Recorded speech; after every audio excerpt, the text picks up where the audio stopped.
ziri 11 ez'akawukana ku ssaawa 3 MwasuzeMutya wetu tusimbudde eno okuba ate nga tukuweza mu guno omwezi omupya ogwa October era nga nkugambye nti Bush Baby gwe ndi naye ngono ye DJ ate tugenda kuba tumanya olugendo lwe byazaayitamu byali bitya biki byasinkanye mu kkubaawo ye nga celebwa abo abanene abasookera ddala biki ebimusoomooza nawe byabadde oyagala okuba nga otegeera ye omujjukidde oba tomujjukidde osanga otandika kwogera ate ojja kuba otegeera biki byaliko ennaku zino.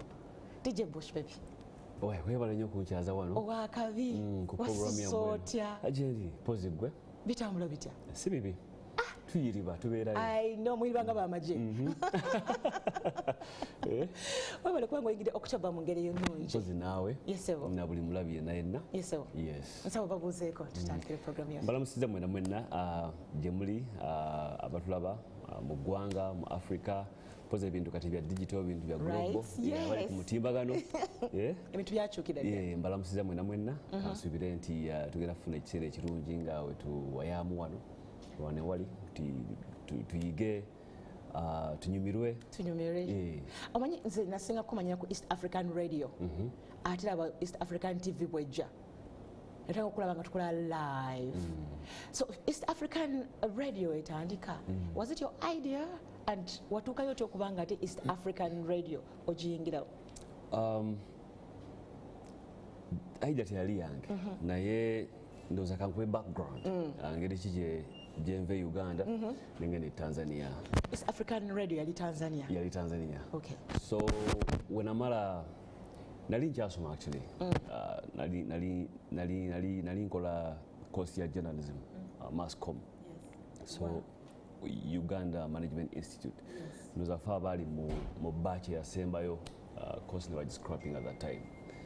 So mu biseera ebyo FM zaali zakagulawo sanyu yakagulawo kapita yakagulawo kuli abantu nga tubeegomba okitegeera kuli abantu nga tubeegomba but lwakuba nti I had also pursued Mascom nekimpaliriza nga mbyegomba so nenfunayo mukwano gwange omuba muyita Jazzy Jokes akola ku Star FM akyaliyo Jazzy Jokes akyaliyo yali kinyozi wange nga twakula nabo mu flats ebugoloobi eyo nga yansala enviiri n'ekikosi kyaffe nga yasala enviiri n'omwami omulala bamuyita Skad akyali awo ebugoloobi awo so Jokes afuna omulimu ku Star FM oluvaawo n'agenda ku nedda nampita nangamba mukolera akalango nimukolera akalango ka promo ke bayita endorsement olye nga ali mu production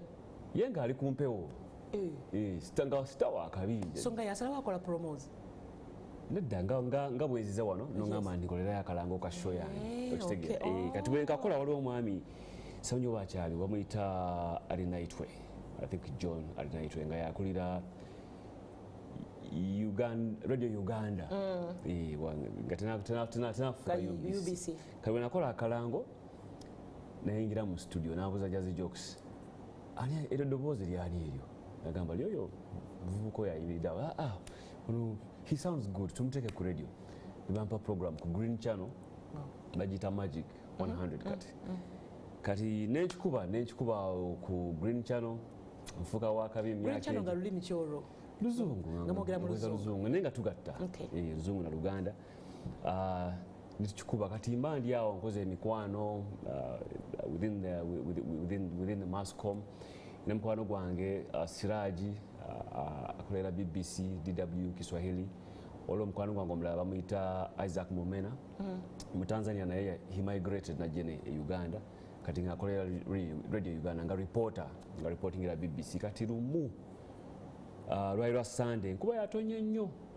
olwo nga banfumudde ewaka ebugolo byamu nga nakaruma anti nga sikomaoleti ntandiso nga nfunamu kati nze nga alaba talina lwaki akyangulira emmere okyo kitegeera gamba kati genda weeyiye kati okufunamu ng'obujja mu bulango buno oba omulimu gwe bakuwadde ku Green Channel twakolanga karaoke naliko muyimbi awo Wilson Road awo Pintos Bar Juliet kigurupu ekyo so mzee nga alaba sikyasabiriza transport okitegeera ate oyigira kiro nangamba kati gwe tambulamu va wano genda weeye nenfuna karuumi wa mukwano gwange twalina group nga bagiyita Zenji nze ne mukwano gwange bamuyita Walter Geria ava Arua naye mwali muno ne Gabriel Kakuru gwe mmanyi nga GK Music netukola ka group kaffe nenfuna ka boys quarter ku Solent Avenue Mbuyaawo nali nsasula 2,000 buli mwezi at that time.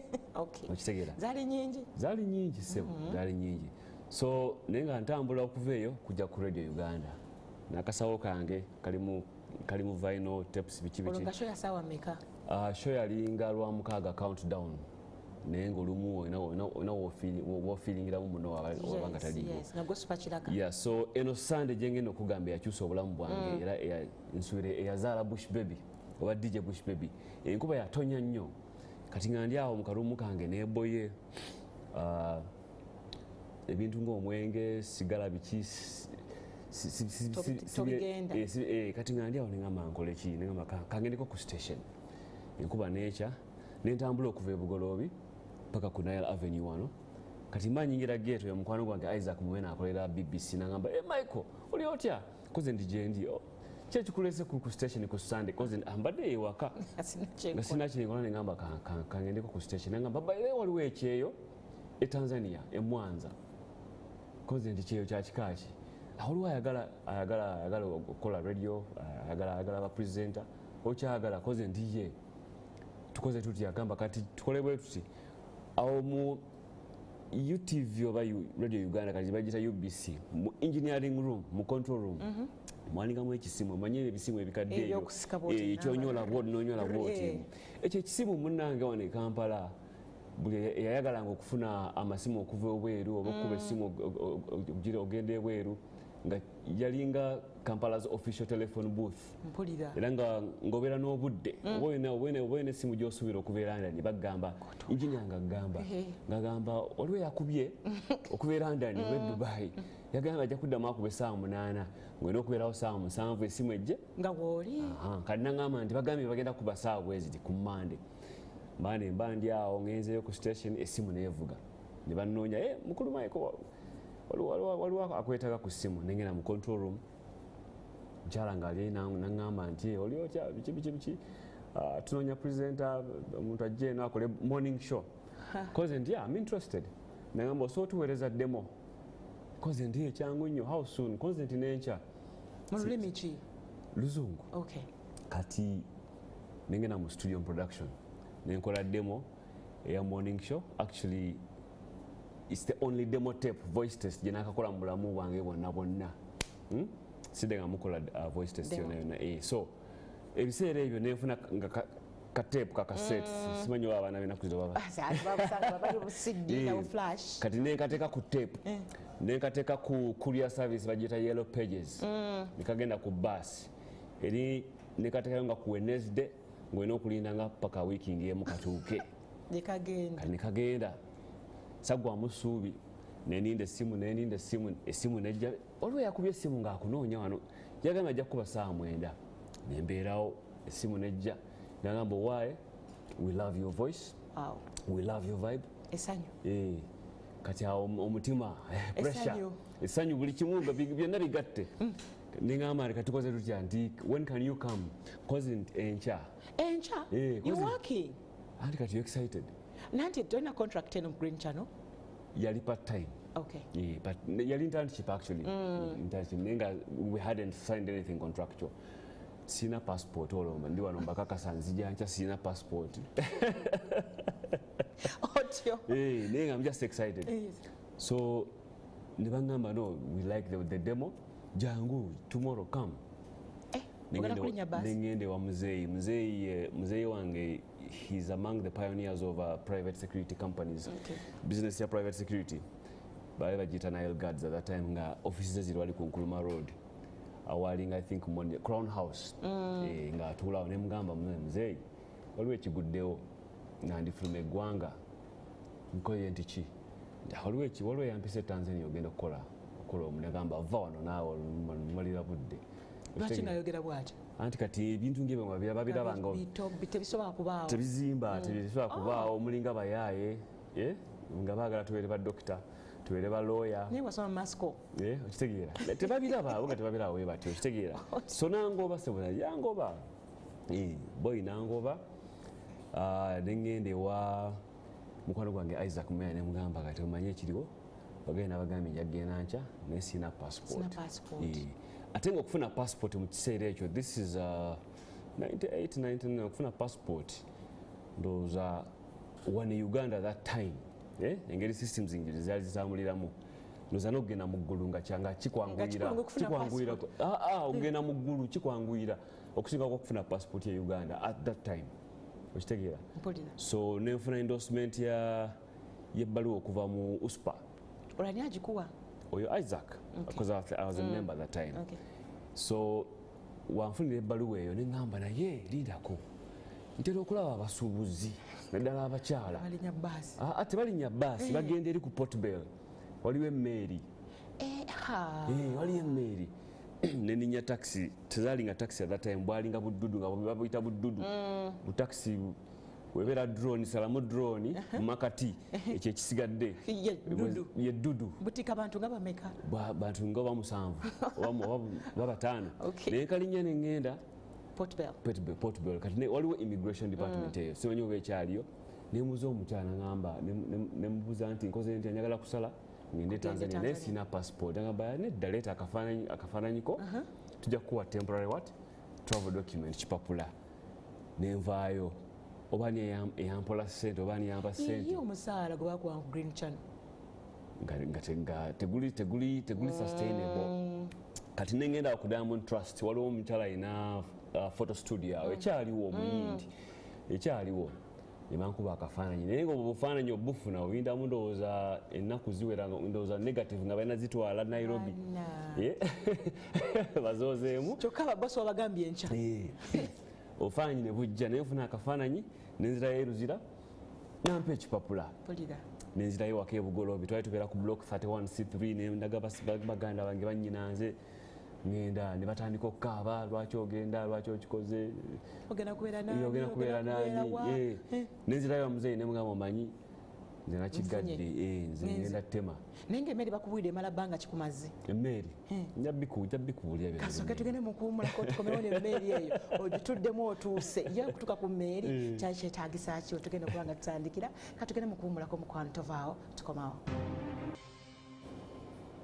webale kubanga okyakomedde ku Spark TV omune NTV ziri 27 ezakawukana ku ssaawa 3 ez'okumakya actually ziweze 28 ezakawukana ku ssaawa 3 ez'okumakya mwena abatulabira ku Facebook mwebale kubanga kwemuli YouTube mwebale kubanga kwemuli na yonna gye musinza okubanga mutuba tuli ne Bush Baby era tugenda kuba naye paka ssaawa 5 ez'okumakya tutunulidde obulamu bwe omanyi nebaza waliwo omukyala akwagala ennyo akutumiddeko nyamuta Jessica agambye nti Bush Baby yatuzaaza abaana ekiseera ebyo so thank you so much Jessica for watching webale kubanga kwoli mukwano Bush Baby actually nga nakuddayo ku mmeeri eri gye walinnyira ku Port Bell kati wenjogedde ku Bush Baby fena twalinga tumanye erinnya limu Bush Baby naye nga ebyaddala amannya g'amatuufu gwani bampita Michael Owor Benjamin ewaffe Tororo naye banzalira wano mubuga banzalira Ntebe wali mu grade A hospital eddwaliro lyatuyambako nnyo ono mu COVID grade A kituufu grade A ne grade B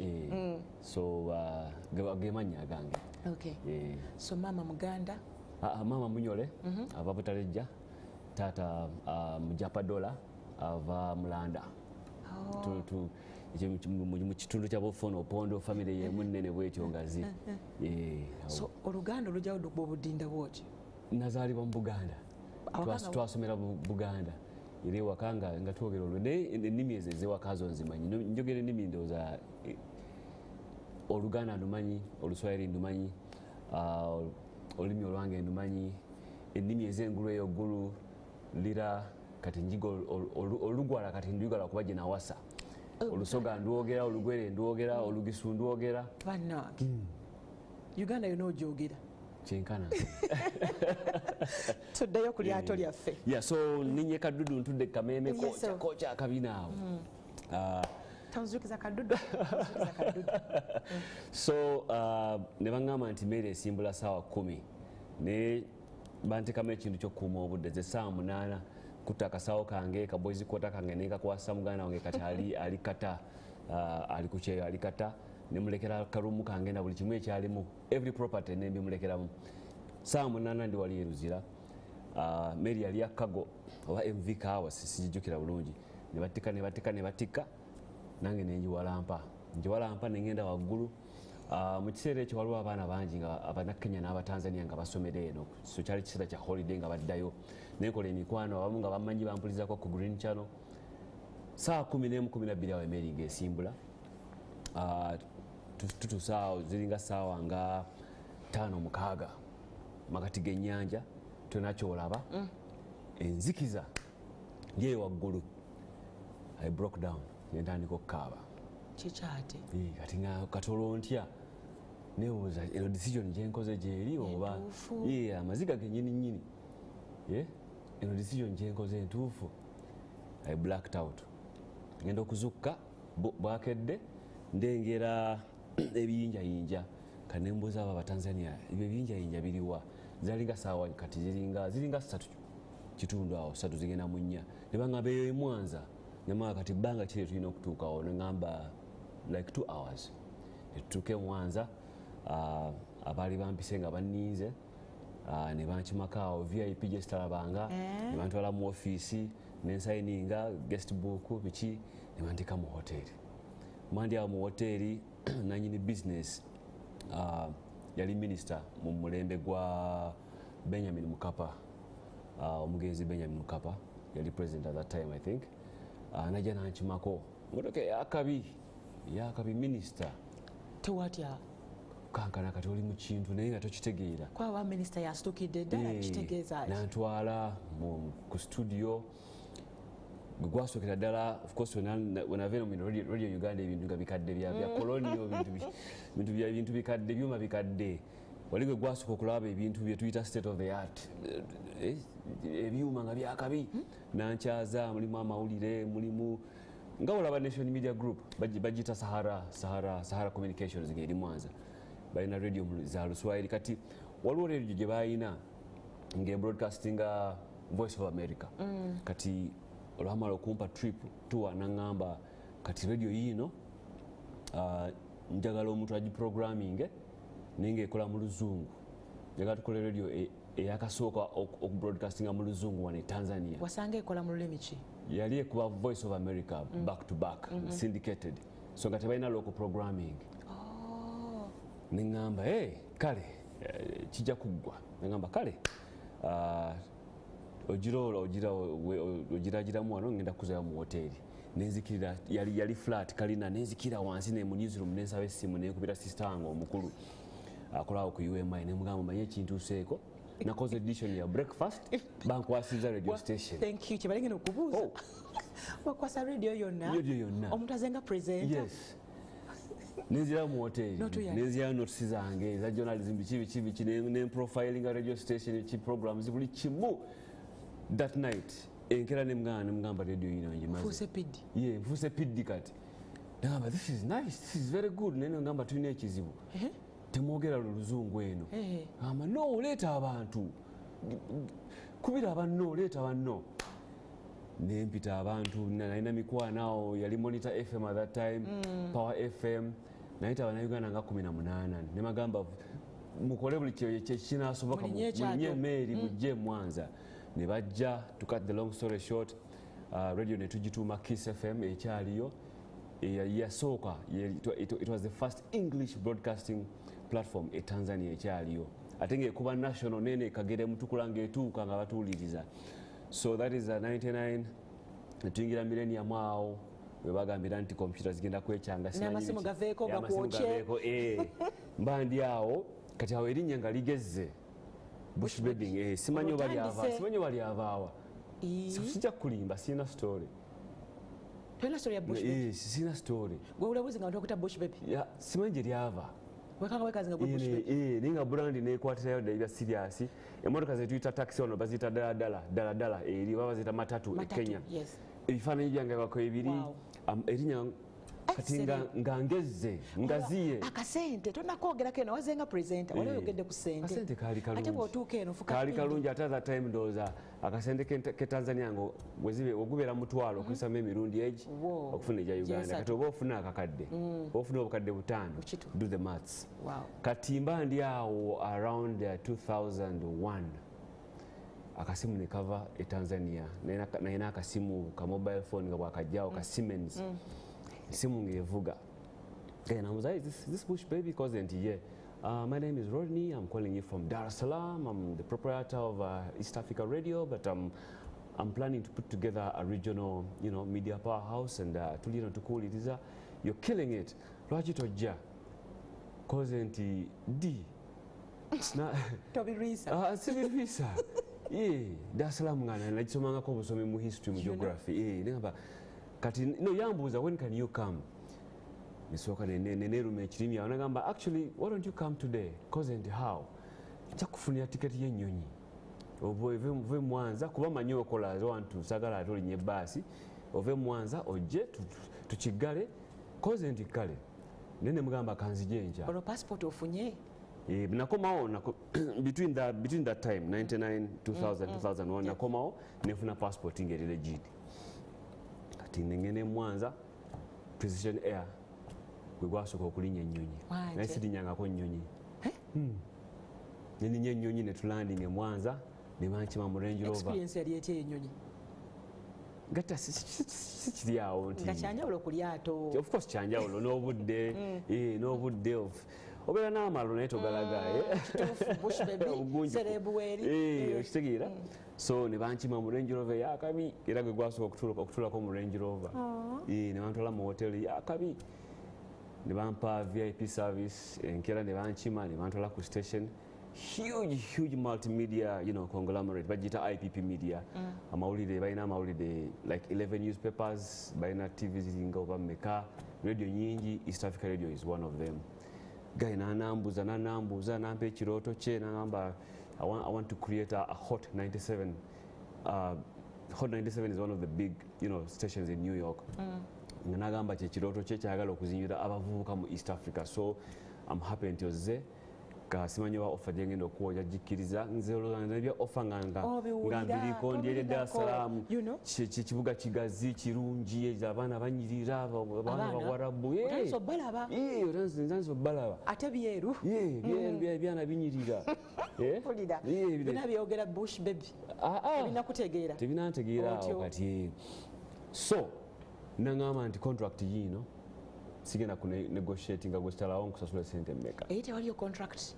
waliyo contract eri eweddeko ekyaliko anti kati manyi ga kivubuka bye okitegeera innocent blind faith ebintu obigwamu bugwi okitegeera ogenda oyiga ogwa bugwi mubikopo nga okitegeera bakusimye contract nampa contract ne figure salaba na figures na signing of signings kati mba ndi awo amawulire ne gatuuka e Mwanza nti omuyaaye bamulengedde Tanzania kubajjukira competition bapresenta beeno ne bagamba waliwo omuyaaye abadde atutawanye Mwanza kati bamuleese wano kati olugambo lutambudde era ngenda okubuuka nzire e Mwanza nga banguddemu dda nabageta nti ngenda waka ngenda okwasaganya biki agamba olimba then of course netegeera nti kano wagenda kubeerawo friction nembagamba nti I quit so I quit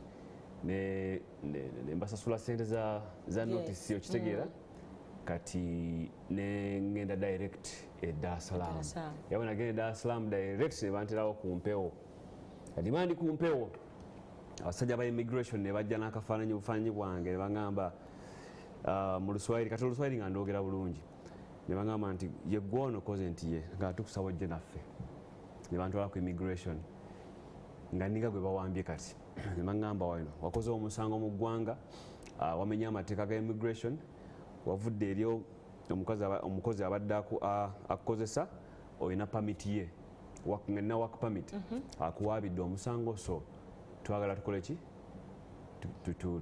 tujjawo eyo ensonga kati babosi nga bebalina okukola ki obikwasaganya ne bagamba nti naye no pamit ogisazaamu olina sooka oddeyo ewaka Uganda neno yokokomewo olaba ekindya nkulaba kati mbandi awo nga birimu kati politics kubajjukira oli minister kati nono gwenimu naye mayinja bamwita mugenzi Reginald Mengi sajja mugagga nnyonnyo yali mugagga nnyonnyo so kati I'm caught between two elephants ba boss balwanagana kati eno go balwanira bush baby so mbandi awo mu hoteli bankimye Kenya Airways ndi Ntebe dakika 45 ndi Ntebe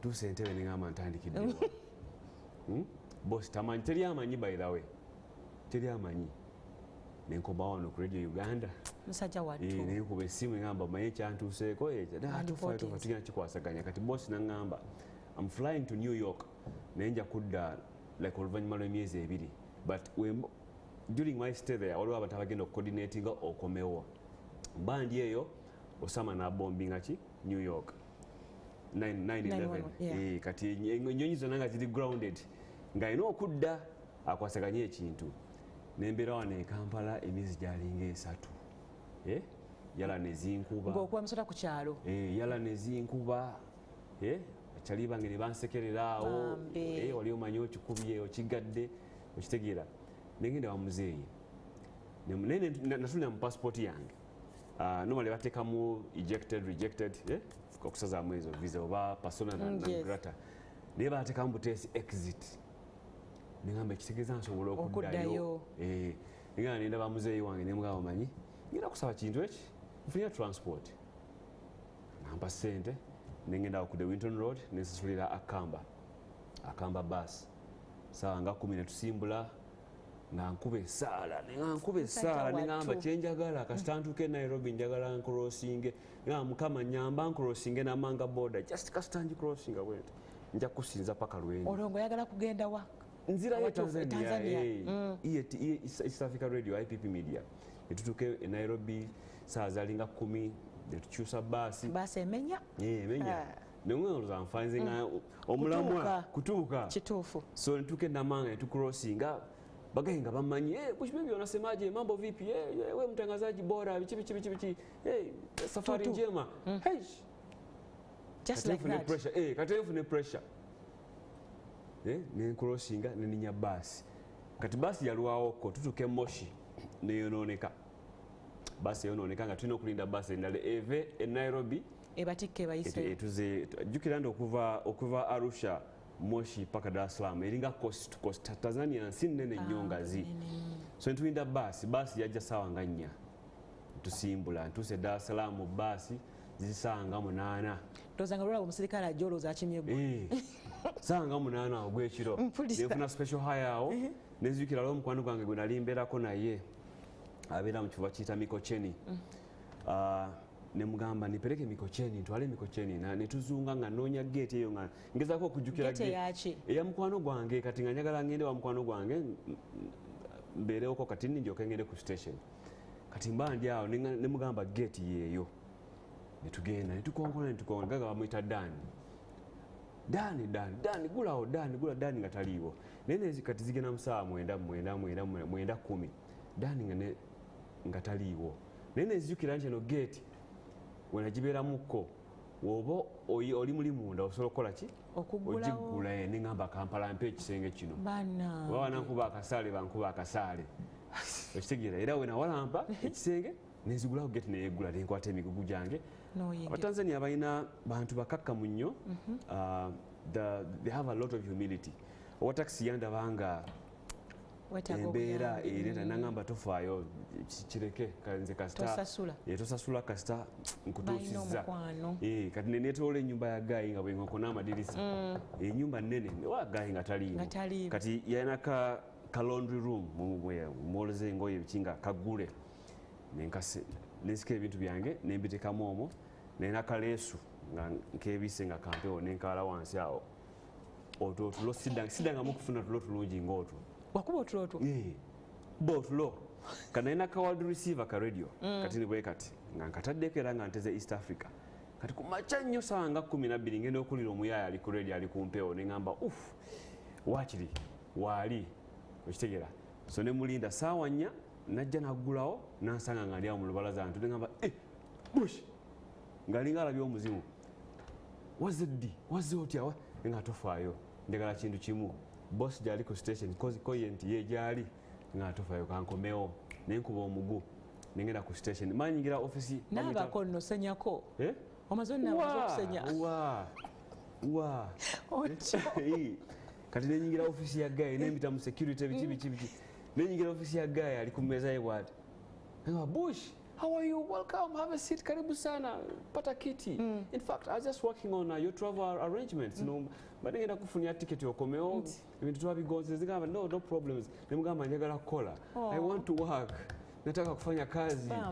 Nga mpulira nsubiddwa nga okitegeera. Nagamba no, tofaayo nasikayo draw what bayampa sente mmeka. Nagamba soko gende weetereza osula wa, where are you sleeping? Nemugamba no, genda ofuna awantu, naita driver we nebantwala ka shopping katintini awo nenkomawo ku station enkeera. So contract try to sign nze immigration te nangamba no tofaayo kino kinsonga ntono nnyo tugenda gikwasaganyamu within a week ndi ku mpewo nenkikuba. Okola show ki? Bagiyitanga Soul Train. Gasaawa meka? Ya saa 8 nevaako basically nali nkozeeko show zonna ku radio zonna for morning show mid morning drive byonna okitegeera ne gayi yambuuza nti naye okikola otya nga nkyali Mwanza ono kati wa East Africa nga mbuuza okikola otya tukulira ku makya nitukulira ekiro nitukulira eno nga sinafuna manpower but he loved my work ethic okitegeera he loved my work ethic nokwera ngoli talented because buli show ina feel yayo exactly so nenkuba tugenda okulaba tuzadde East Africa TV okitegeera East African TV ejja after how long? After yajja mu 2000 I think 4 yes tukikuba 2004 kati nze muli nekyetekamu nti njagala kikiira ggwanga lyange Uganda nenfuna cause nenfuna omulamwa okitegeera nebanga competition twalina abana Kenya twalina aba Tanzania nga tulina n'abana Uganda okitegeera nenge Uganda teri amanyi kisuse kiri awo era abasinga bamanyire eri because of whatever I was doing for them netukikuba abayimbi baani bakamiliyoni aba Bebe Cool ba Peter Miles ba Juliana baani buli omu teri muntu mu industry eno atalina DNA yange but out of love out of passion okitegeera ekyembi kiri nti life nali muto nali mbubuka nali nezuula kati owezeza emyaka emeka East African TV wejjira I think I was in my mid 20s. You're earning very well osula walungi ebyana si nnyo wanga baga ebyana bye Tanzania ebyo tebirwisa nnyo nga bannayuganda nali wampisa jukira I grew up my teenage years nakulira mu era ya straight talk twakulira mu straight talk nga ntya n'okutunulira nga ndowooza nti bw'otunulira omuwala bw'ota afuna olubuto obanga olwala so nga ka discipline ka self discipline nga mwekali so obulamu ng'obwo nga sibujjumbira nnyo netukikuba but I made it intentional nti nina okukeepinga in touch n'ewaka sagala abantu baneerabire waka. So abayimbi bo bakitegeranga nti kati gwaliyo waabwe nebakitegeera so nga buli mwezi nalina ekivulu nga bakiyita utake wali ku stake out Lumumba kati yafa so buli mwezi nga nzija nembokyamu nenzirayo naye buli lwenzija nga ngendera wa DJ Shiru wali ku lusono nakaduka nemugamba mpa buli music wa muna Uganda nalina gwena ku drive yo oba underground oba superstar yena mumpe nenzirayo ne disc ngejjudde music nga tuwanikayo buwanisi era ne ba PD ba program directors mu Uganda nga bankubira simu bagamba ne mukikola mute nga mukuba music nga mukuba buli kimu because it's our policy our role is to kuvumbula bibitone supporting abaana and all that era nga enyimbe zisinga zasoka hits ezisinga ezaliwo nga launching neziddeero digi bigula one time zinabikowa ba blue 3 abo nabonna Mike Yazigidi bonna okitegeera nga ziveeri neziddeeno so ekyo nekimpa relevance ewaka okitegeera bano ba Benoni nzukira waliwo ka email ka Yahoo ojukira email yahoo.com Benoni yampandikirako email nagamba nti bro I've sent you our new song, Benon and Vampos. I am Benon, and I'm part of the group known as Benon and Vampos. Tuna kaimba kafet. Sidi nga baziteka kuchi kubasi tukweza kasidi kaduka chera wechiti tuyambo promoting our brother. Iyo email njina by the way najiframing njina yena ya jina nsazeewo olimba baba itansazeewo netuli pumpinga netukwatayo. So to cut the long story short, East Africa as ngawe chali it was nsiba ngamba abantu nti it was more than a radio station. It was a movement. It was a cultural movement. It was an institution. Chali chintu chigazi, and way ahead of its time. Ebintu abana bakola ennaku zino byonna byonna. That's the benchmark of that. Gwe teberezaamu twalina amaanyi mangi. Teberezaamu okubeera e Tanzania mu studio age. N'ogamba Bannakampala mugamba ki? E Nairobi ne bakufuna in real time. E Kampala ne bakufuna in real time. E Tanzania ne bakufuna in real time. Aga amaanyi gaali mangi nnyo. But again, nga bwe nkugambye nange nali sikimanyi because nali neezuula, I was having a good time, nali muvubuka, nali mwana muto, nga simanyi nti I'm creating impact. I know. Okitegeera nti I'm motivating, I'm inspiring. Kyagenda okuntuukako nga nkomyewo, nange kwe kuzuula nti bulijjo brand bweti. Olwokomawo ddi ani kyekikujjayo? So East Africa we yatuukira the founder Rodney Mutye Bambi yafa. Yafa, the actual founder yafa yalina ekizibu ky'omutima n'afa. Kati wetumuziika sister we took over. Kati sister we n'aŋŋamba ntono kyaliwo gwe yali asiiba naye. So blueprint ne plans ze zonna zonna gwazimanyi. Tugenda kukwasa ekintu okivuge. Katonda bw'agira ebintu bye. I know. Just because out of consistency and just being authentic and being disciplined. Ogwo nagwo nga mugugu.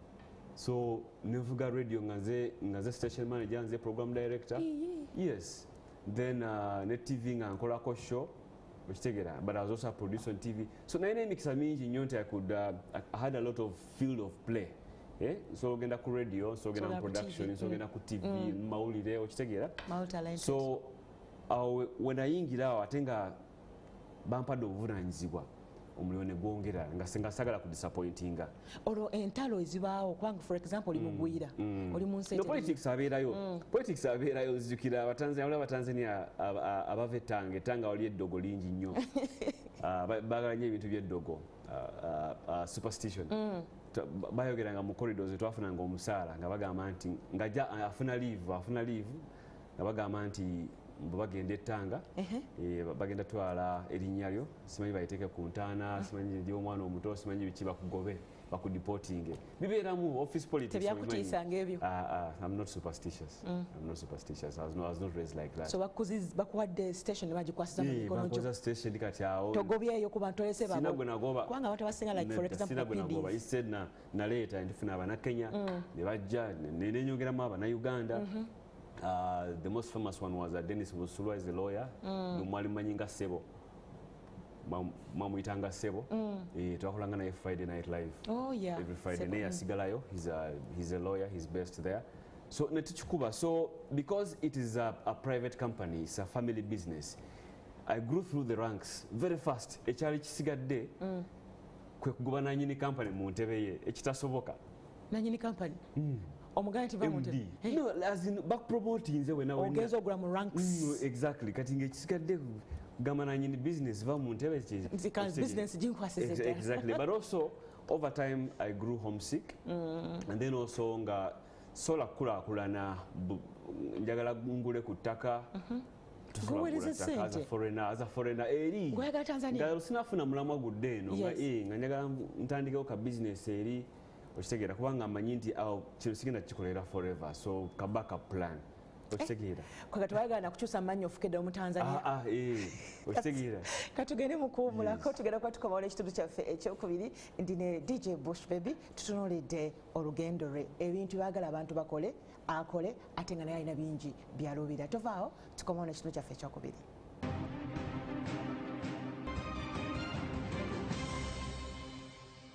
webale kubanga okyekomiddeko MwasuzeMutya NTV ne Spark TV nkwaniriza musayo yaffe eyokubiri eya MwasuzeMutya Ruthkali Balabwanika awamu ne DJ Bush Baby tutunuulidde obulamu bwe bwonna tuyitaayitamu mpola mpola okumanya embeera kati bweyimiridde kati olwo abadde East African Radio and TV kati okomyewo wano ku butaka ovaayo otyo eri kati erivaayo nencrossing nengende Kenya ozeyo Kenya ngenze Kenya kati Nairobi ate yo kimayo ki era kukola chapa otyo nenchapa nenfuna exposure ya mulembe nenga Kenya yo eringa etankwata obulungi omubabiro okitegeera but even then nga manyi nti I had better opportunities at home back home nga manyi nti wena nsazeewo okuddayo ewaka nina emikisa mingi okitegeera opportunities nyingi lwaki walowoozanga bwotyo nga bwe kugambye nayagala okukulaakulana ntandikewo ka business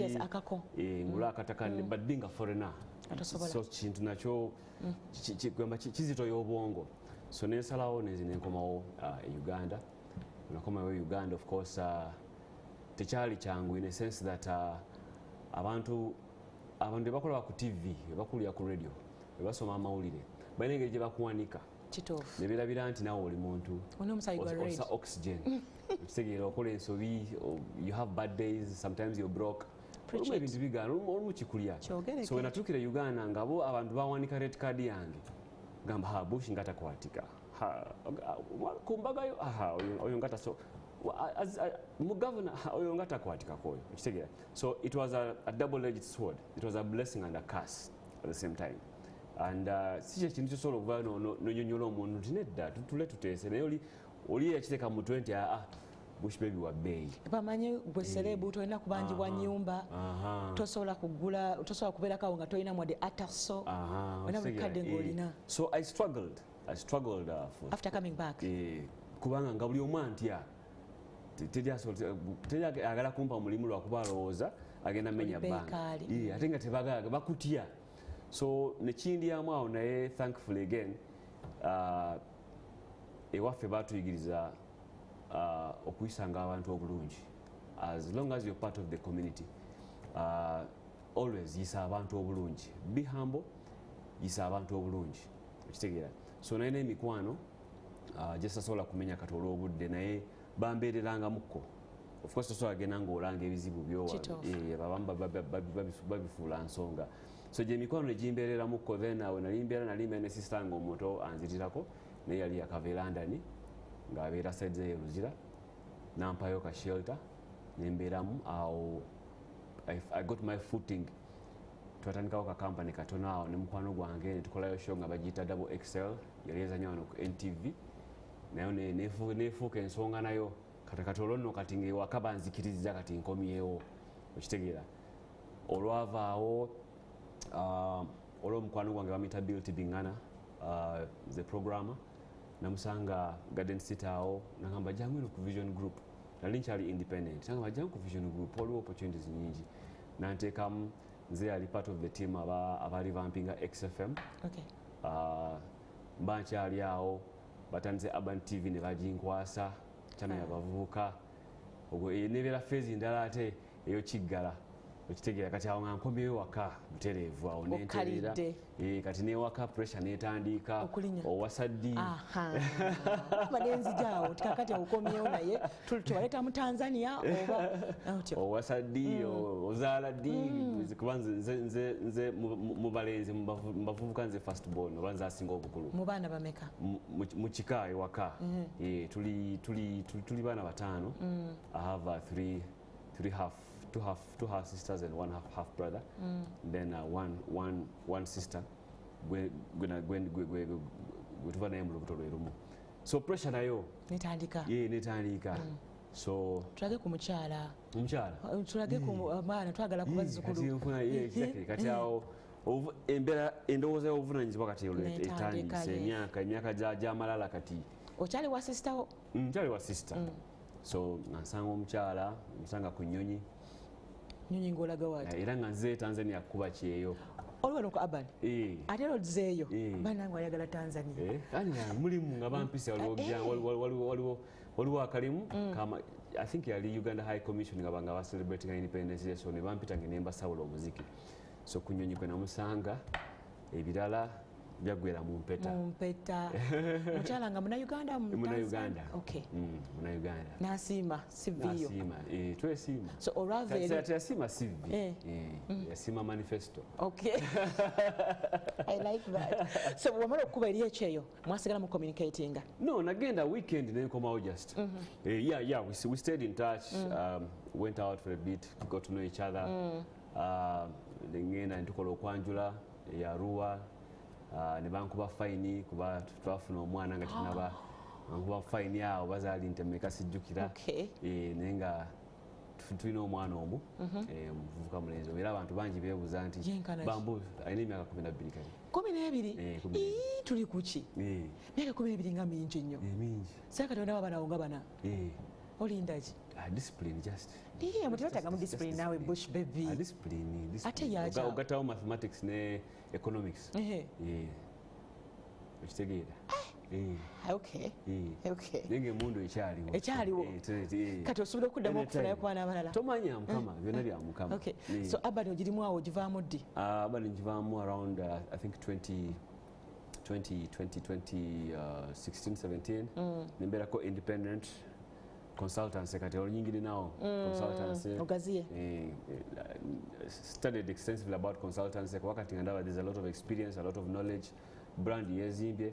I feel like my intention okudde era yali si yakufuna mulimu, nafuna omulimu because I wanted soft landing kitegeera. 2018 nenyingira Next Media, mwami Ken Kalisa nanyaniza Next Media netuzimba ebimu ku brands emulaba ezo eziriwo kati ezitangala. Then 2019-2020 nenzira ku Vision Group. Vision Group kati yawo COVID we yajira course na yakukosa atya na tataganya buli kimu kosa nyingide part time consultancy. Kasente ka sike wakali yawo kachajja bulungi oli independent and all that. So COVID na enango gaseko COVID ate mu COVID nyini so koline COVID nawe yakuluma teyanuma though we COVID yabeererawo nali nafuna akabenje. Nafuna akabenje. It was a domestic accident. Nali njoza motoka yange awo mu compound yange neninya kukinya septic tank nengwayo nemenyeka ekigere wano. Sorry. Naina doza mwabira nemusono ga domestic accident bali ndozo omukyala yakuwa flying panic mutwe. Okay. So nomenyeka essabiro ne balitereza nempita mu surgery era neyanza nnyo nti kyegambye okuyisa abantu obulungi kuba embeera yali mbi at that time. Even up to now I'm still struggling to bounce back out of that situation. Nenga I'm on the right trajectory. N'emikwano mingi nnyo egimbeereddemu abantu abansabidde. Simanyi engeri yo bad desires, I don't even know how to mu bantu abakuyambye abo mubaddemu n'abayimbi. Ngojeko by the way, ngojeko the industry. Oli abantu people you don't even know. People you don't even know. Ngamye wano tumze yakubidde simu I've never met her. So I receive a lots of anonymous calls to date bakubeereramu, but all that is because kuyisa abantu bulungi.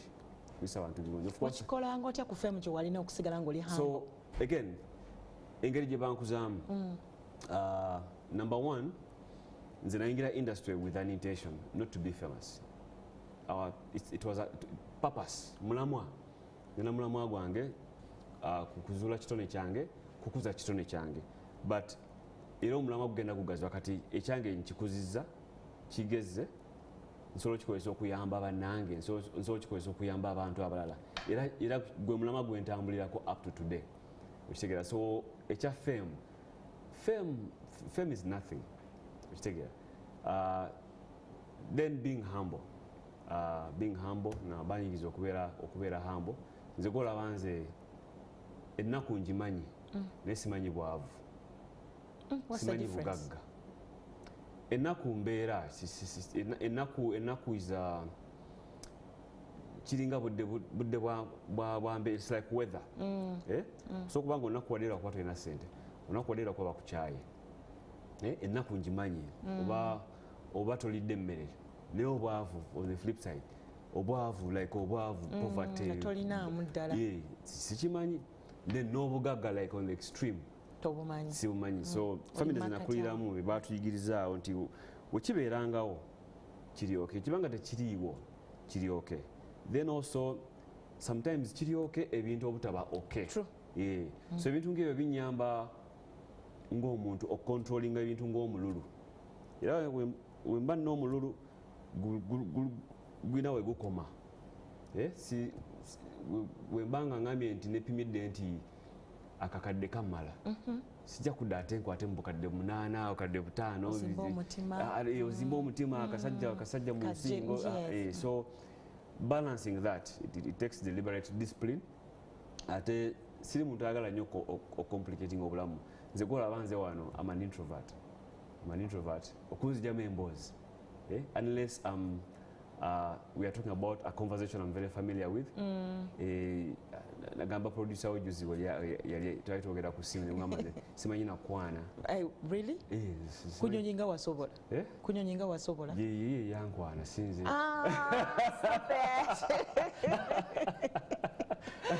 no but yes so I'm naturally quiet naturally a quiet person so post-COVID so okubeera nti oli mukkakkamu wagonjebwa embeera gy'oyizeyitamu yekuhambulinze for example kuba nti ono osuzeeko wano ono akuyambyeko so mama wange yanzaala yabuuka rest in peace yabuuka nga ndowooza ndi myaka nga 8 bambi yafa yafa so at that time abazadde side zombi ne batulwanira bimanyi ebyo African tradition so ebukojja ne batutwala era ebukojja twakulirayo ndowooza 70% of our time naye nga ova mu family eno nodda mu family eno kati mu family ezo they groom your characters in different ways ekintu ekyasinga okunkosa in that kind of life is that nega okwerabirira okula mangu njiga okwerabirira nenkolako kafensi awo era ne mukyala wange weyansanga we wa dating weyajjanga gyembeera nasangayo ka toothpaste nga katini ka vaseline nga katini kamajarini nga katini omugaati nga nenamubuuza lwaki buli kimu mu nju oyo kitini natamanya nti naye nga sikimanyi naye nekinzizayo nti bwentyo because of the past family experiences I had to take care of myself but also living in an extreme economy in Nairobi nakyo kikwiza bintu bingi Nairobi siye sita gyogamba nti muganda watuuse ku paaka akubidde simu ndi wano ku paaka mbadde nzize n'omuleeta bulezi totumala gagenda gakyalira muntu Nairobi ajja kubuuza okimi eki wano ogenda sulawo naku mmeka kuba yes that's how it's tight like that yes sibya kumalamu ndi wambadde ndi wano ku paaka enkadde ajja kubuuza nkole ki okimi eki bintu byakujjana kyakulyakyo okitegeera so anyway and then also ndowooza psychologically the mindset nakulira mu flat muzee wange muntu wa flats nnyo nakulira mu flat so there's even some famous research I think it's an extract from olwekitabo bakiyita 7 habits of highly effective people bagamba nti omwana wakulira katugambe kano nawa studio gye tulimu it's small space kati bw'okulira muno your mind is komao kisingako omwana akulidde mu kikompawundi ekigazi ekinene they become bigger dreamers and risk takers they think big we are more calculated we are careful and all that era mikono gyange gisinga mbagamba bekola nabo business ngamba ebiroto byammwe olumu mbasekera nobasekerera like they are bigger dreamers boogera ebintu nga tokikiriza so that was one of the effect humility being humble but also industry gye tulimu teyeetaaga malala lwakuba nti buli omu akumanyi sigwe kamala byonna sigwa asoso kikuba sigwa asembyeyo so it costs nothing just okubeera omukakkamu be of service to community be of service to society tulina zzalawo abantu nti kati lwakuba nti gwaliwo yes there's an element of showbiz okitegeera showbiz we all know as an industry we all know what it takes to naye showbiz alina okuba nga alinamu obuvunaanyizibwa sikumala gasasamaza abantu oba ontegeera so for me humility is a very important nakiba kizibu nnyo for a DJ okuba neyo character gy'oyagala otugamba kuba DJ Bush Baby ba DJs abasinga olaba engeri gye beeyisaamu nga bayingidde ekifo aba DJs ab'ennaku zino ab'ensangi zino obenyomerizaamu kati nga gwe DJ Bush Baby like abantu abasookawo mumwe okuba omuziki right now. Obviously buli generation eyina engeri gye consuming amu culture at any given point. So bamusayi muto abaliko sola banenya kuba nange naliko muvubuka nange naliko muto nange n'ebintu bye nakolako nga mu innocence y'obuvubuka ebimu birungi ebimu si birungi okitegeera. So abaana abaliko sijja gamba nti bamululu babeeyisa bubi, but I think to give them in all due honesty they deserve credit. Kuba twazimba foundation era olaba amatafali agaliko naddala the DJ industry right now wetutuuse. I think abaana wano bakola sente n'abanakenya ze batakola DJs even in Tanzania. So the DJ industry in Uganda is super vibrant thanks to a good foundation. Nene bamusayi muto they're responsible. Atebo, I really feel sorry for them because pressure nyingi tebalina budde. Basasula renti balina okweriisa, basasula school fees, wadde muwala wagundi olubuto, olina maama mulwadde alina ebirwadde olina omulabirira, olina muganda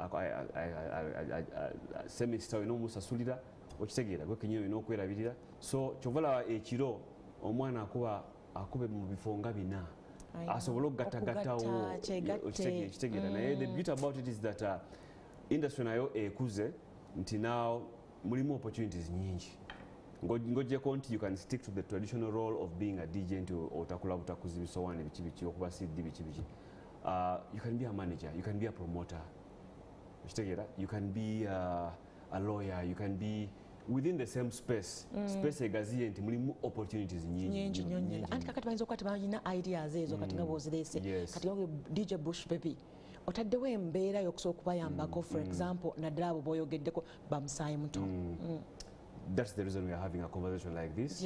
Nsuubira abalaba bajja kufunamu kye bafunyeemu, but yes there are deliberate efforts ebintu bye ntaddemu into action. Nzine mikwano gyange we've done a couple of master classes kuleta abavubuka to si basomesa but just share with them experiences twakikola tutya benchmarking on that information basobola kuyitawo batya. For example ebintu nga wellness, mental health, ekiseera kye tulimu kati mental health efuuse mental health. So okuba wano nga bakugobye mu nnyumba naye ng'oli wano omwenya okitegeera. So okuba wano nga olwoma nerenda akuli obubi naye ng'oli wano okitegeera. But mentally how do you stay resilient and face all those things? Financial management okitegeera. Olwoba DJ nga not just DJs but creatives afuna gig sente nnungi nnyo okitegeera bagenda omusasula talina bank account. So financial literacy okitegeera. Taking care of your health. Eyo field erimu ebikemo bingi nnyo abantu beewuunya nnyo nti gwe kenyini you are shocked when government ina omwana omu abantu basuubira nti nakanasale DJ okitegeera. So that discipline ebikemo bingi nnyo olaba ebintu bingi nnyo okitegeera mbeeramu ebikemo bingi nnyo but to be grounded and controlled weetaaga discipline. So we bring in life coaches neboogera nabo legal advice okitegeera kati buli omu ayogera copyright this intellectual property this. Globally the world has become so small, everything is digital. Ozanyisa waka w'omuntu even if I'm in Los Angeles nsobola okukwata you get, even if I'm in Bangkok where Thailand nsobola okukwata. So there's information that needs to be put out for the industry is becoming much more structured. Oyogedde ku mental health n'ogenda ku naddala rent. But DJs abasinga rent DJ ne rent oba bayombera ki sibana wayitawo mu mbeera eya rent bibeerawo bulijjo mirundi ng'emeka nga bagoba mu giwera kobuzibu buvaawo giwera gattawo nganga mbeera eyo embeera bagiyitamu ng'ovudde Tanzania oba before going to Tanzania nga nkomyewo nga tonawasa ne mu kuwasa waliwo ekigaana Kalibbala olwo ekigaana kitegeera ekigaana ng'omukyala waali ne mukola mutya n'omwaka tukoze tutya ndoza tusooke tugiremu bwetu situgatte wano then ne muddayo like these are challenges kwemba kati ofumbiddwa school fees n'ogenda ku ssomero n'osaba wiiki emu ne bakuwa wiiki emu ne bagamba musooke mukwate post dated check okitegeera naye kati mwe baselebrity tebasuubira kubeera mu ebyo okitegeera nti kati awo that's where we go wrong that's where we go wrong lwakuba nti omuntu celebrity no we are human beings sometimes it's out of just outrageously bad decision making okitegeera noyiga which is an experience noyiga or sometimes kigaana bugaanyi like kigaana bugaanyi nga kyetaaga time okitegeera kigaana bugaanyi nga kyetaaga time. But the most important thing normally with such situations, oyogera n'abantu. Talking helps. Okitegeera? Abanayuganda tetwagala kwogera. Anti olowooza bagenda kuyisaamu amaaso. Kuyisaamu amaaso. Bagenda kutegeera ekituufu kyendi. N'obulimba omunayuganda bw'aba tayagadde kuyamba takwata simu yo asirika. So okuba esimu nengamba nti Kalibbala kindidde nga kankuddire bush myezi 3. Sometimes it's okay when bush wankubide naye nade sirinaamu siri steady so maybe olulala okitegeera so all these things ona agamba kale senga wankubidde jo emotional intelligence jo nawadde nninamu senga kale wankubidde yesterday naye nga byaddala omuntu yettaaga kati so no, like any human being and Hollywood is even worse. Akuwanda ate Hollywood woba monetizing ate bye tugezaako kopalo. They monetize even problems. Olabo obufumbo, people get married, get divorced, it becomes national news and all that. They've monetized everything. Ate na bye tugezaako kopalo. But here we are living with our cultures, our values are different. We are living with it's a real life, it's a real jungle. So just to digress, bide ebintu bibeerawo tuli bantu mukkirize nti tuli bantu so abantu bali badde bafaanibwa bali bakusaliddewo embeera nga bo baagala nti baagala ovuge ng'odda ku right nate ng'oyagala left nowulira ng'embeera ekusoomoozeza for example kati nga yo rent aka bush baby bagoba batya mu nju essanti zonna oziteekawa z'okola mwena kuba nga mulina ssente wala nange Kalibbala eno gyendi eno mu manda g'entunda twasobola kungoba ssente nagwo mulimu just like being a banker, being a lawyer, being a doctor lwakuba nti our space involves being in the limelight, so access to information. And even in the master classes, we encourage people to take up professional PR services. Kadi wombulirako ebigambo sina kuvayo neyogereko olwo omuntu alina okujja akitereeze nti kyemawulidde kituufu naye bwetuti bwetugezaako okutetenkanya embeera oba kyemawulidde si kituufu so tubeere bakakkamu oba ontegeera kisinza okunyiga mu bwa DJ Bush baby bwo bwonna sijagamba nti kunyiga honestly I have loved the space teri yanteekako pisto ku bu 20 genda ofuuke DJ so sometimes ng'omuntu naawe okoowa ofulumyemu ne famire yo privacy olyawo oba okola ka shopping okyali awo onayagala selfie onayagala ki onatayagala kunyumiza bye wakola emyaka 2 egiyiseeyo okitegeera but it's out of love you understand so that discomfort it is okay again and I think okuyisa abantu obulungi kiva mu ekyo kuba okusomooza abantu nakyo sometimes si kirungi tegeera ate waliwo like abaana bagenda okuvaayo for example DJs kati abavaayo generations ezijja lemisenga generations esatu okuva ku yammwe bw'osomya bwoti do you think like omulimu gwammwe guno gugenda gukula oba gudeclining gugenda gukula because now we have all sorts of associations associations for growth transformation development taking care of each other abamu balina circles mukola circles nemwewola ssente okitegeera the government kati erabye nti the DJ industry as part of the wider creative and performing arts balabye nti nabo bantu ba mulamwa so olaba nti now government is also trying to play a key role especially with regards to access to financial resources okitegeera URA kati olaba abaana kati bajjako omusolo kitegeeza the space has really lucratively grown and it has potential to be a huge economic contributor to the national treasury so abana bagenda okujja between me and you, they're going to make a lot of money. A lot of money, because by access to information, access to tools. Segera omwana akuba pate nga akubira ku simu. Nze we najjanga eno nabuuka nga nzije n'okuba gigi nga ze ne flight case nga 8 mulimu vaino mulimu simanyi biki era otuka customs entebe nga bakutawanya balowooza oli musuubuzi nga these are my tools of trade. Okitegera naye kati technology has compressed things. Omwana afuna account ku Spotify, whatever, iTunes, najja n'essimu, software ali ku simu n'akuba pate. Okitegera what that does, it degrades the value of the industry. Kuba the market the pricing becomes a problem. Kuba oli ajagamba nti kati Bush Baby ayagala obukadde 5 nga n'omwana asobola okuba pate ku simu. So kyekiviirako abantu okujjamu kati to have a collective argument and have a better way of bargaining. Okay. For a better rate card. Nsaba tusooke tugende mu kuwumulamuko naye bwe tukomawo tutunuulire Bush Baby avudde mu industry y'aba DJ oba akyagenda mu maaso n'omulimu guno. Bwe tugenda okuba nga tutandikira mu kano gange tova ku Spark TV ne NTV tukomawo.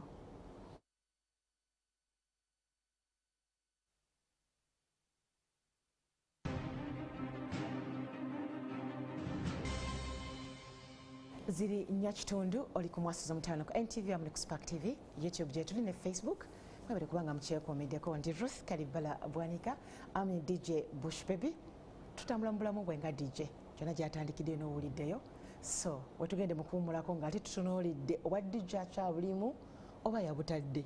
Oyinza okuba kati wasazeewo okugamba kati kansomese ba DJ nze kanzire ebbali. So what's up? So nga bwe kugambye nti over the years ebintu bannaffe abatusookawo bye baakola n'abaddako naffe ne tuddako tuzze tugattagattawo engeri y'amatafaali. And of course nga bwe kugambye nti over the years because of that growth mu sector eyo kirese opportunities nyingi. There's event management, there's promoters, there are producers and all that. So abantu ngaffe mentally okowa even physically waliwo otuuka n'okuba bikola sebo okuba omuziki abantu omuziki even if it's just for 2 hours it's okukola bakita crate. So okukola playlist yo just ya 2 hours abantu bo omuziki bagwe eddalu kibanga it's a lot of work kati tebezamu omuntu akikola for 7 days. Right. So you get tired, you actually get tired. So but for me I'm still in the space, the same space, but now operating at a different level.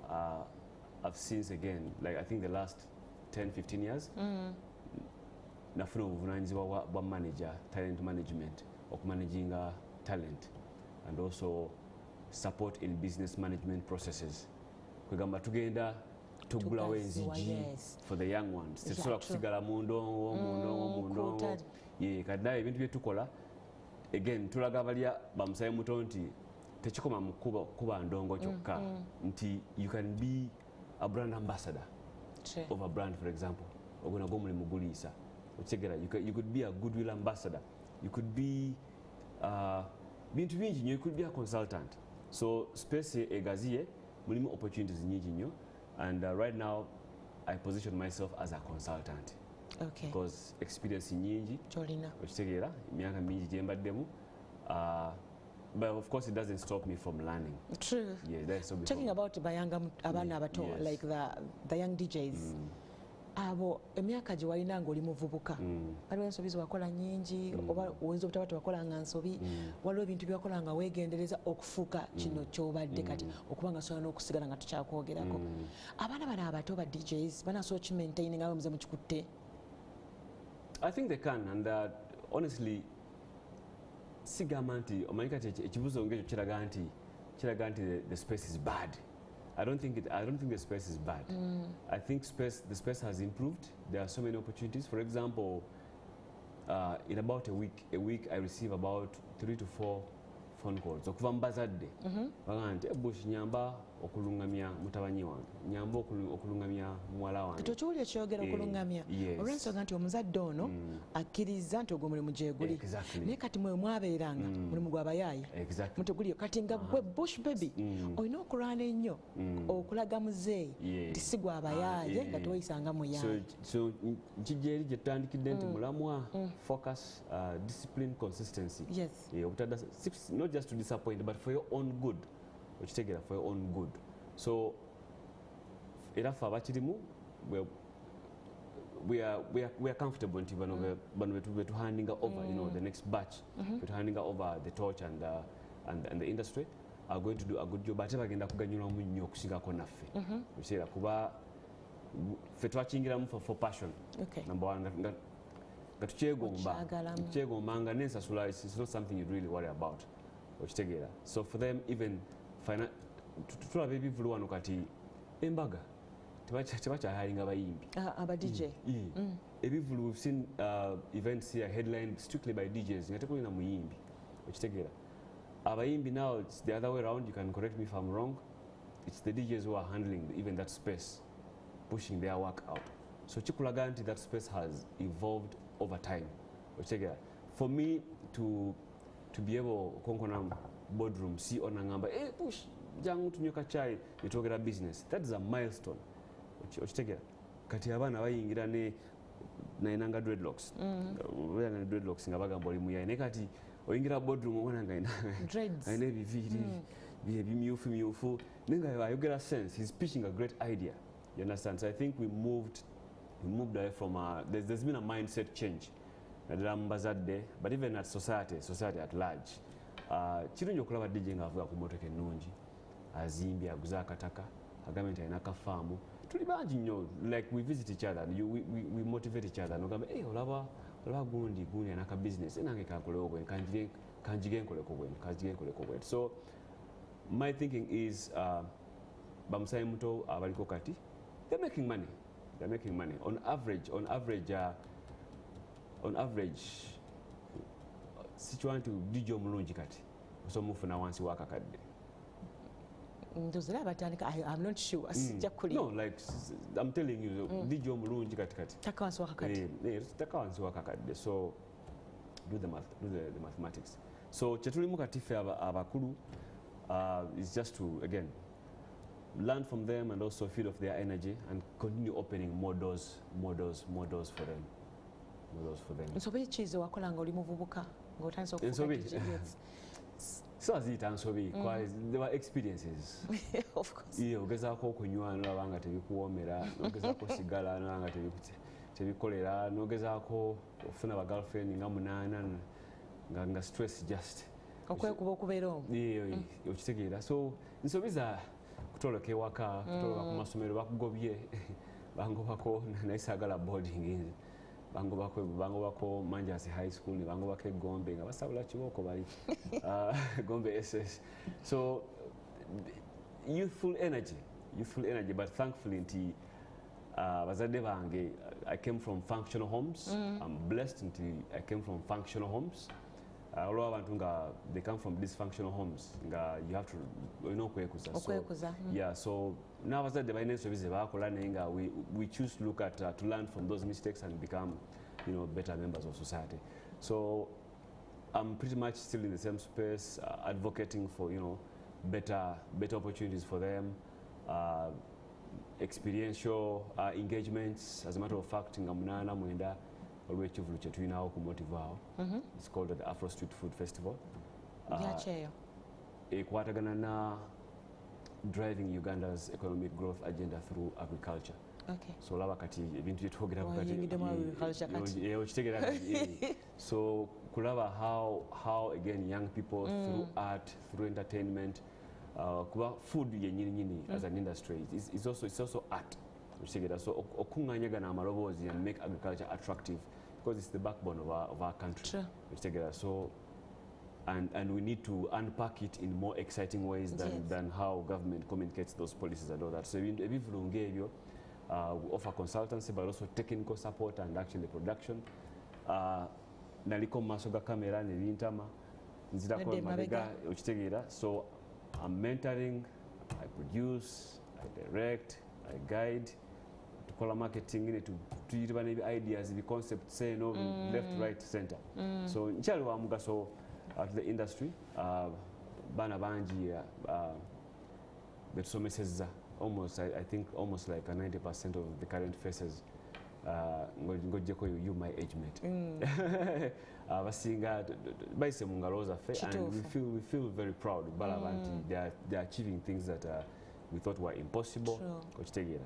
Yeah, so tukyaliwa for as long as God gives us the grace to be alive. Maybe parting shots. Again, I will reiterate or echo kuyisa abantu obulungi kintu kya makulu nnyo, n'okuwasa obulungi. It is subjective, but okuwasa obulungi kyeki? Okuwasa obulungi kyabutwangambye, it is subjective. Okufuna omuntu akutegeera, omuntu ajja okubeererawo. It's case to case, but you need a partner, you need a companion, you need a team player. It's very hard okubeera weka. Agenda okubeerawo singa ekibalo tekikwata nga okyalikuteyo. Okitegeera. So it's very important. Sabulungi abantu, marry well, and then most importantly, wewala amabanja agatalina mugaso, amabanja agatakuzimba, gana amabanja ga interest 20%, 30%, biki tukola nsobini weewola osasula school fees. Ate waliwo na kino ekyebiragalalagala. Of course, now yes. That is now personal discipline. So it comes down to personal discipline. Naye bwogenda okuyingira ebiragalalagala kitegeeza tolina mulamwa. Or maybe there's an underlying problem that you need to share with someone akuyambe kubanga ebiragalalagala bibanga postponinga kitegeera. So also just being resilient. Byonna byonna bigwa mu mulamwa. You need to have a purpose. Nze nali Tanzania, nali Kenya nga nkola bintu byange. My purpose was kwezuula ndabe kamooli kikenfubutukiramu nenfubutuka nempitayo, kati wenavaayo nange kati kankwesoga omukisa okujjayo abalala. It is consistency. True. And so purpose basically. Ekya DJ Bush Baby kyotolina nnyo kugeraageranya emyaka gyaffe gye twakuliramu abazadde baffe balinganga basirikale. Information yalinga ntono nnyo gye tuli okitegeera, kati abaana bali exposed ku information buli wamu waalaga information overdose. Thank you. So kati n'abazadde abamu obuvunaanyizibwa tulina bw'amaanyi nga abazadde abaffe balinanga gye tuli n'abaana baffe. So awo nawonna omulimu gudda gye muli kati mwe okuba kati Bush Baby nyamba oyogereko n'omwana wange because tuli omusajja yalina okwogera naawe as a role model, as someone they look up to. Yes. As someone who's morally upright in society, lack of a better word, but tetuli bamalayika. Yes. We also have shortfalls. We have naffe bigira naye overall, at least when you get ofune simu okuva omuzadde nga akusaba omuyambi, it shows that the level of confidence and value you bring to society. But most importantly, again, humility. Just be humble. Yeah, true. Be humble. So okitunulira kyo kubanga okifula business kati ng'ekyo kubanga abazadde abasobola okukubira ku masimu ogerako n'abaana baabwe. Kano okifula nga kiri official. Already weebiri, and of course it's not a one day affair. Okay. Kubanza ojja kunkubira essimu oba ojja kubira mukwano gwange essimu omugambe nti oyagala ayigirize omwana wo kamera oba how to direct or how to do whatever it is. N'ojja mubuuza nti are you sure omwana kyayagala? So it becomes a conversation. So oli muzadde in a very indirect way. Kubanga omuzadde alayika ali confused.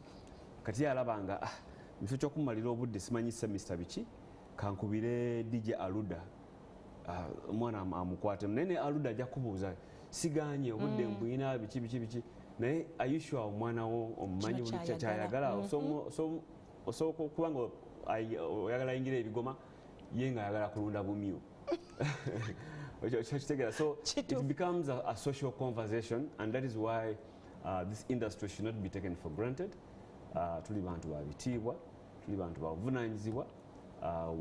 We don't demand for respect. Respect basically it's just a jabuzi. So olina mabgaka woyogeddeko nti wafuna accident abantu ne bakuyamba mu ngeri emu oba endala. Bwakiyitamu ekyo kyakuyiga ki? Ekyo kya number one as a life lesson kuyisa abantu bulungi, because singa nalina amalala, singa nalina emize, singa nali muntu mubi nga basically I'm a black sheep in community. Okitegeera, singa nali muntu nga that is my social capital, for lack of a better word. Social capital. Those are my networks. Nali simanyi nti gye ziri kuba nange bwe navaayo okusaba obuyambi pozi n'ekirala as another important lesson, ensonyi n'okuswala should never scare you. Okitegera, life itself, my mantra is life is a daily embarrassment.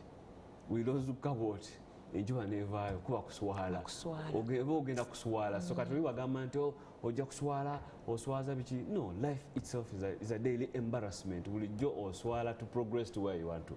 So ebintu ng'okuswala abalina ensonyi simanyi bagenda kwogera, mulina program gye muyita bagita ebigambo tebitta, ebintu ng'ebyo. Don't talk about what people say. I think okuswala kwali baddemu oba emitendera nti okuswala nojja ne weeyambula nonabira mu kkubo. No, okay, yes. So okuswala, yes, again, just to give it context, from a point of social responsibility, tomenya mateeka, okitegera tomenya mateeka, to conform to social norms, but there's petty things that can cause retrogression and they can kill self-esteem. Abantu okusekerera, what is that? Wekikube oyitewo onawo yambuse buli mmoja kwaja. Everybody wants a winner. All right. Everybody wants to roll with a winner. You've invited me here because you believe I'm a winner. Njogere n'eggwanga bantu batulaba mu nsi yonna because you believe in me as a winner. Okitegera. So those are things that should not scare people. But okuddayo tukyoyogedde abantu okuvaayo, for me buli lwenkirowoozaako it's almost I get emotional, but again it's called being given your flowers. Twagala nnyo Kamiliyoni yagamba basiima ogenze, right? Abantu okuvaayo ne bansiima nga nkyali mulamu nga because they believe I still have a lot to offer. Era abasinga bankubira nga bagamba boy waffe, no, you're going nowhere, fight, Luana, please hang on, Lemerako, please, we are with you, we got you. Okitegera, encouraging you, kikulaga nti you still have a purpose. True. And I'm forever indebted to community. Nga bwe nkugambye simanyi ngeri yabasasula ife okitegera singa kuzaali sente nti okitegera wali abantu bankubiranga esimu nga baagala bwagazi kusaba agamba nti mwenye sina kyakuwa sina sente naye inaida kika 5 koze nti osinza ddiini kikonze kale bakabonera awo naku okitegera abasiraamu prayer groups, all the people I'll never meet in my lifetime.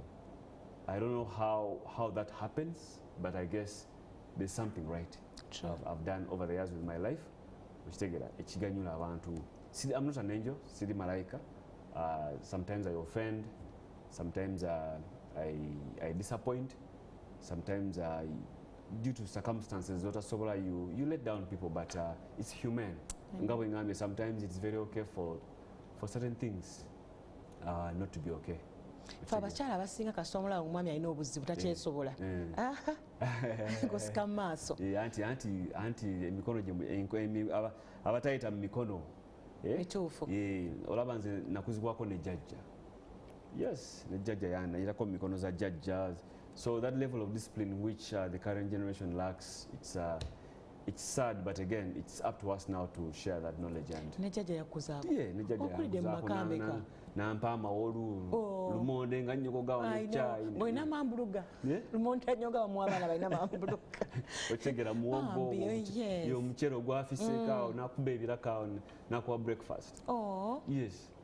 So again, it's unfortunate, but life has to move on. Life evolves. We can't say we can't over reliant. Things change. Same for the industry. Abana bayimba toja gamanti abana benda kuzino bayimba bubi. No bayimba bulungi because of the resources available and because of the market demands on the market at the moment. So it's a new generation. Ebivulu wasema dogena mu club. Ye club weziri kati. Weziri governor. Ye yokka club chenda. Waliwo eriwa ne Bukesa ambiance. Nje club chenda. Nida zalinga nyingi nekati bufunda. Tonotodo. Butonotodo. Riders Entebbe. But they're like bars, so things change. So even that space also, imagine being a club owner, no it is a club you as a business because of the changes and The other thing is to keep evolving. Well, using Aliwano Motive, they have something called Creative Fridays, where they invite people like you to offer informal mentorship. So, to offer informal mentorship to the young and upcoming creatives. Point young and Buze. I had so much to say. But things like that show you that times have changed. Actually, yeah, the point was, Omana Yambuzanti, and radio stations and TV stations prefer to employ people with big social media followings. Yes, we don't want a big audience. PhD mu MwasuzeMutya. Chitwisa we concentrate that emuzimba mitima. That is the trend. You also build. Yes. And for you have an advantage because you're a professional in that space. Only one year, about the TikTok, he's an overnight sensation. It will take him time to achieve the kind of experience we join. So it's up to you now to play catch up and adapt or perish. Yes. You have to catch up. Truth. TikTok. You are not Instagram, Threads, Twitter, Facebook, TikTok. You're not because it's the nature of the business. You have to always evolve. I silently have like the next 5 years where I would be with Manga Chari Mlamu. It's because I want to grow, I want to be better, I want to evolve. Tanzania. It's like you overthink about the future, you over-prepare about the future. Like Chintawanya nyo, I wish I could see the next 5 years. Then so out of that fear, I'm trying to kuzimba at the next 5 years. One time, I think the last professional interview I did with Chameleon was at Chasingo Kutia. Nangamba atio kutabera nambemu. Never remember for some. So that's a good way to cheerlead yourself. So we are my nature into it. Chimbeza chasing okutia okunerabira. Okwerabira how? Ensi okunerabira. Ngato chali mu matu na mbiro. Newe manga fudde nenge ensi okunerabira. Ngamba yeah, pose yali chinerabira. Bush baby. So I feel I still have purpose to do bigger things than what I've so far achieved. Giving back to the community. Have you thought about charities? Charities? Those master classes. It's a way. It's a way free attendance. Yeah, not charity in the typical sense of charity. Yes. But again, that is space that is explorable. Kuwakati, that is how we're into the business of social commerce. Joko mukulaga abantu nti obafaako bakubeereramu kebere business kabeere bulamu bwa bulijjo and things like that. So it is important. It's not just charity, but I think it's social responsibility. Yeah, and it's very important. Naine Dag Nice Juzi, we were at an event again, activation for the Afro Street Food Festival which you're organizing. Iranga mugamba chengamba ka Dag Nice, you have 2 hours on TV on the beat every day. That is too much power. 5 days a week, 2 hours on TV. Yeah? You need to do something beyond just emceeing and things like that. How you can embed yourself into society and community, because that is your insurance for your future, even when you've evolved and things like that. It's the first time we're meeting, I think. Yes. Face to face. Face to face, yes. But I don't know what you will do for my son, or what your son will do for my nephew 10 years from now. So this is how we network, this is how we build communities, and I really advocate so much for that.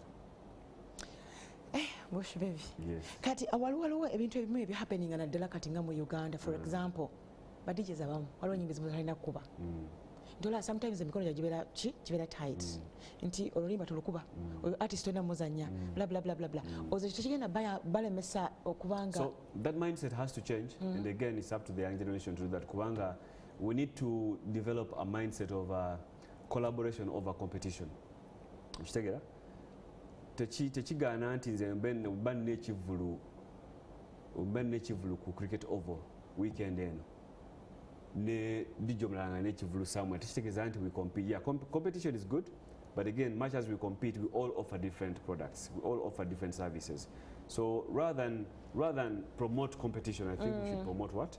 Collaboration. So nebyo gamba nti tozanya lunyola gundi lwakuba mulimu mpalaniraako on a very petty level, unless it's a policy of an establishment, unless maybe it is something that has been regulated by the authorities that regulate our space or things like that, waliwo enyimba UCC zegoba, media council zegoba and things like that, unless chimenya amateeka. But I think we need to embrace collaboration and a lot of it. I know it's difficult. It's a difficult conversation right now, as it is. Naye, it's the only way we can progress as an industry. Collaboration over competition. Yes. Obukomo bungi. Obukomo bulaki butegeeza mu bulamu bwo? Ezimu zensi zembaddemu, ezimu obumu is just a language. Pan-Africanism, an African aspirations. There are some countries I would love to move to. When Kujira Kesati have tattoos, which are also, it's a form of art, but most importantly a form of communication. Okay. So obukomo buno bujja wagendanga buli munsi gye wayingiranga nga bakuwa? Souvenirs. Souvenirs. Obumu babutwala. Ani atwala? Babutwala osanga omuntu nga sibayita fani but omuntu amatira waka ne kampe nja kujjukira nga amatwala n'ofuna akalala. So lwaki bukomo nga si t-shirts oba shirts or anything? Nabyo mbiina kati clothing line in work in progress. It's a clothing line, yes. Eyo yiyo nga Bush Baby? Nga Bush Baby, yeah. So very soon jabira bako on the market. Okay. Taking my time. So ngawe kugambye the industry has provided us with so many opportunities. Right now, merchandising. Now this is merchandising. Okay. Ne kati gwe industry tekusaze.